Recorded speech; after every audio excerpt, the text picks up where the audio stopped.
నమస్తే. This is Soumya.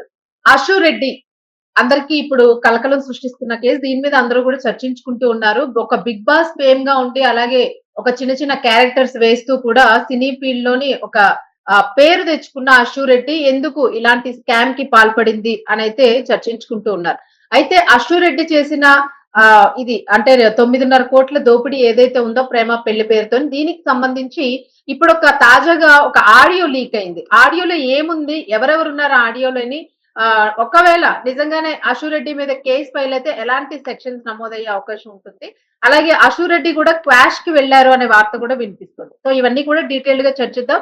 దీనికి సంబంధించిన అప్డేట్స్ గురించి మనతో పాటు సీనియర్ జర్నలిస్ట్ దాము బాలాజీ గారు. Good morning sir. Good morning అండి.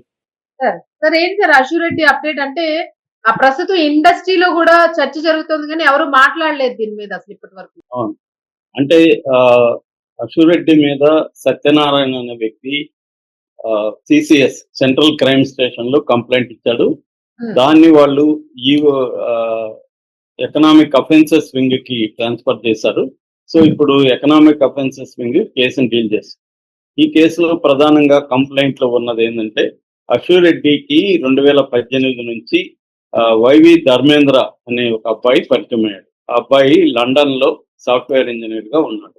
హైదరాబాద్ వచ్చినప్పుడు మ్యూచువల్ ఫండ్స్ ద్వారా అశు రెడ్డికి పరిచయం అయ్యాడు. సో వాళ్ళిద్దరి మధ్య అంటే ఒక పరిచయమైన 2 నెలలకి ఈ అమ్మాయి ఐ లవ్ యూ చెప్పింది, I want to marry you అని కూడా ధర్మేంద్రకి చెప్పింది. సో అక్కడి నుంచి వాళ్ళిద్దరూ లవ్ చేసుకోవడం మొదలు పెట్టారు. దాని తర్వాత 2018 నుంచి 20 వరకు అశు రెడ్డికి అతను దాదాపు 70 లక్షలు డబ్బు రూపంలో కానీ గోల్డ్ రూపంలో కానీ ఇచ్చాడు. అయితే 2020లో అశు రెడ్డి నేను నిన్ను పెళ్లి చేసుకోవట్లేదు అని చెప్పింది. ఆ అమ్మాయికి ఇంకొక అతను అప్పటికే పరిచయం అయినాడు అనేది వాళ్ళకి తెలిసింది. దాంతో అయితే నా 70 లక్షలు నాకు ఇచ్చేసాయి అని అతను అన్నాడు.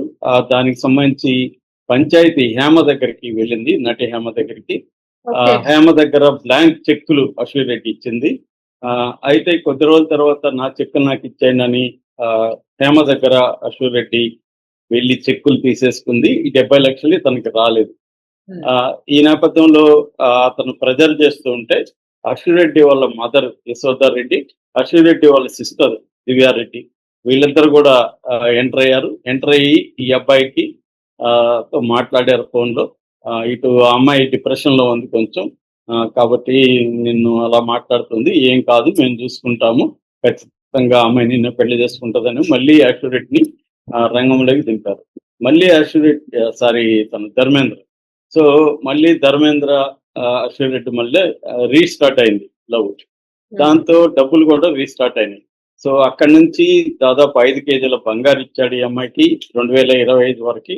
అట్లాగే మొత్తంగా అంటే ఒక విల్లా తీసిచ్చాడు, ఇతర లగ్జరీ కార్లు కొనిచ్చాడు. ఇలాగా మొత్తంగా 9,35,00,000 2018 నుంచి 2025 వరకు ఈ అమ్మాయికి ధర్మేంద్ర ఇచ్చాడు.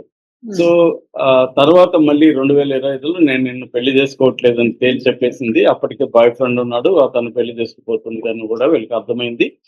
దాంతో వీళ్ళు మళ్ళీ డబ్బులు అడగడం మొదలు పెట్టారు. డబ్బులు అడగడం మొదలు పెడితే ఫోన్లు స్విచ్ ఆఫ్ చేసేసి వీళ్ళు తీయడం మానేశారు. సో వీళ్ళు ఇంక వెయిట్ చేసి కొద్ది రోజులు ఇక వేరే మార్గం లేదని చెప్పి వాళ్ళ నాన్న ఇక్కడ ఉంటాడు హైదరాబాద్ లో, సత్యనారాయణ ధర్మేంద్ర వాళ్ళ ఫాదర్. ధర్మేంద్ర లండన్ లో ఉంటాడు.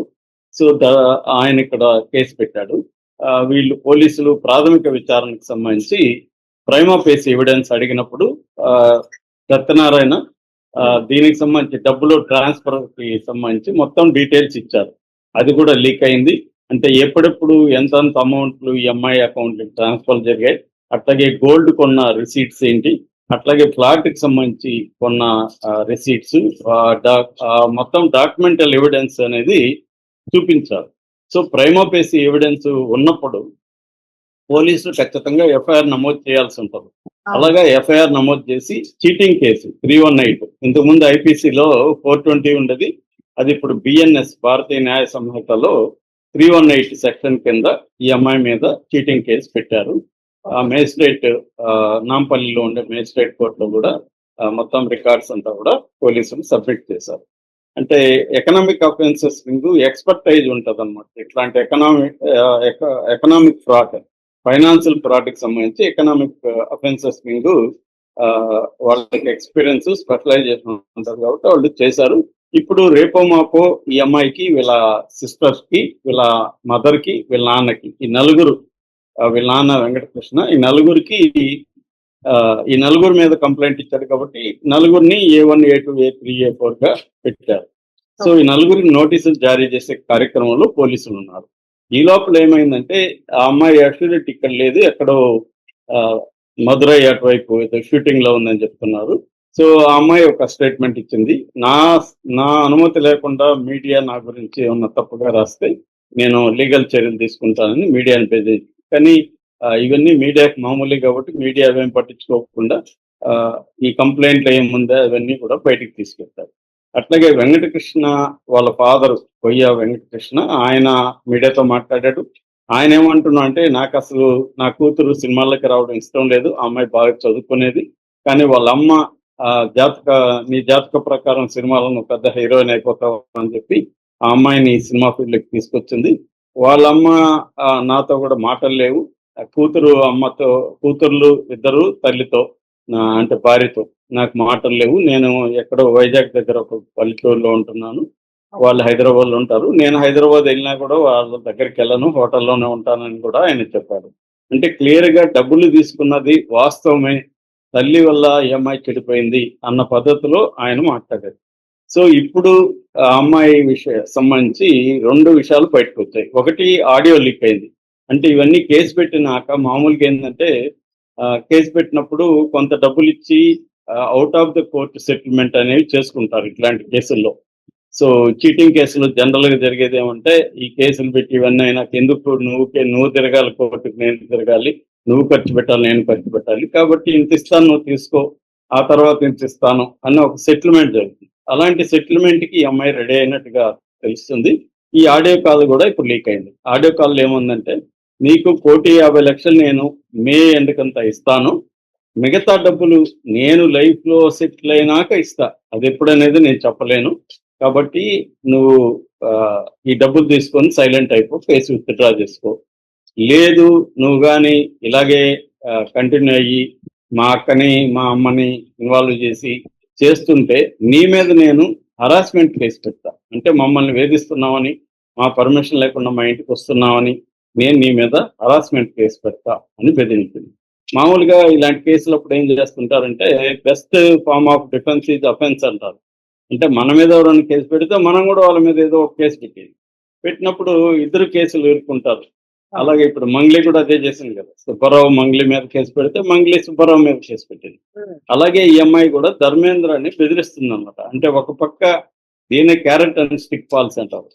అంటే ఒక పక్క ఏమో డబ్బులు నీకు ఇస్తాను వెయిట్ చేయంటుంది, ఇంకొక పక్క ఏమో నీ మీద కూడా కేసు పెడతానని బెదిరిస్తుంది. ఇప్పుడు ఆ అమ్మాయి అతని మీద కేసు పెడతా, అతను లండన్ లో ఉన్నాడు, లండన్ నుంచి రప్పించవచ్చు ఇక్కడికి, దానివల్ల అనవసరమైన తలనొప్పి ఇవన్నీ అతనికి ఉంటది కాబట్టి అతన్ని చర్చలకి మన ట్రంప్ చేసిన మెథడే అశోక్ రెడ్డి చేస్తుంది. అంటే ఒక పక్క భయపెట్టి చర్చలకి పిలుస్తుంది అనమాట. సో అది జరిగింది. కానీ ధర్మేంద్ర దానికి రెడీగా లేడు.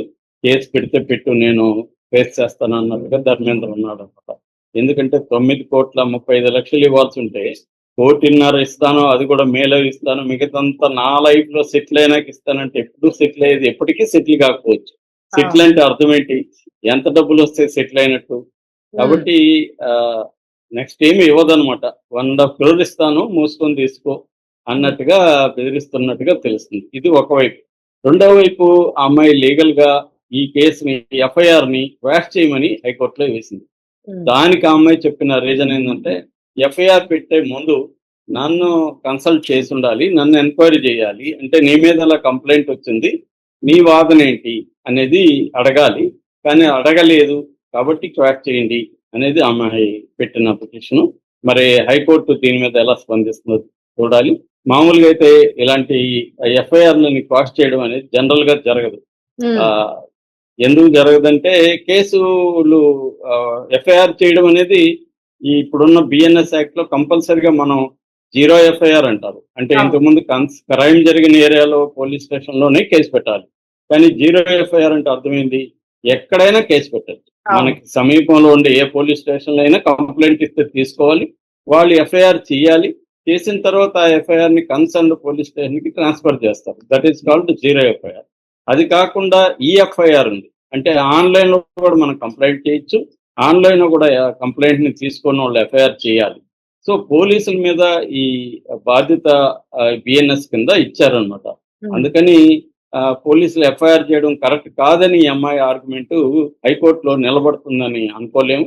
కాకపోతే ఈ అమ్మాయి ఏంటంటే కొంత బయింగ్ టైం అంటారు కదా, అంటే ఇవన్నీ జరుగుతూ ఉంటే ఇతన్ని ఈ లోపల బ్యాక్ ఛానల్లో బెదిరించడమో చేయొచ్చు. దీనికి మధ్యవర్తులుగా అమ్మాయి సీరియల్ నటి ప్రవీణ, తర్వాత వేణుస్వామి, వీళ్ళిద్దరూ మన మధ్య మధ్యవర్తులు ఉంటారు అనేది కూడా చెప్తుంది. అంటే మధ్యవర్తులను కూడా ఆ అమ్మాయి డిసైడ్ చేస్తుంది అనమాట. నువ్వు నీకు కావాల్సిన వాళ్ళు తెచ్చుకో అని కూడా చెప్తా ఉంది. సో ఏదేమైనా ఆ అమ్మాయి ఒక పక్క లీగల్ గా ప్రొసీడ్ అవుతూ టైం బయింగ్ టాక్టిక్స్ ని ఫాలో అవుతూ, రెండో వైపు బ్యాక్ ఛానల్లో ఇతన్ని బెదిరిస్తూ ఏదో కొంత డబ్బులు ఇచ్చి వదిలించుకుందాం ఇతన్ని అన్న దీంట్లో అమ్మాయి ఉన్నట్టుగా కనబడుతుంది. కానీ ధర్మేంద్ర అండ్ వాళ్ళ ఫాదర్ అయితే గట్టిగా ఉన్నారు. ఇది ఎంత దూరం పోతుంది అనేది చూడాలి. సార్ అంటే జనరల్ గా ఇప్పుడు ధర్మేంద్ర పెట్టిన కేసు ఏదైతే ఉందో ఆయన దగ్గర అంటే ఎవిడెన్సెస్ ఉన్నాయి అని అంటూ ఉన్నారు కదా, సో కేసు నిలబడే అవకాశం ఉంటుందా సార్? జస్ట్ ఫైనల్ ఉంది కాబట్టి అమ్మాయికి భయం స్టార్ట్ అయ్యి బేరాలకి దిగింది. ఎందుకంటే డబ్బులు ఇచ్చినట్టుగా ఉంది కదా, రికార్డ్స్ అంతా ఉంది కాబట్టి ఖచ్చితంగా ఆ అమ్మాయికి ఇబ్బంది. Thank you sir.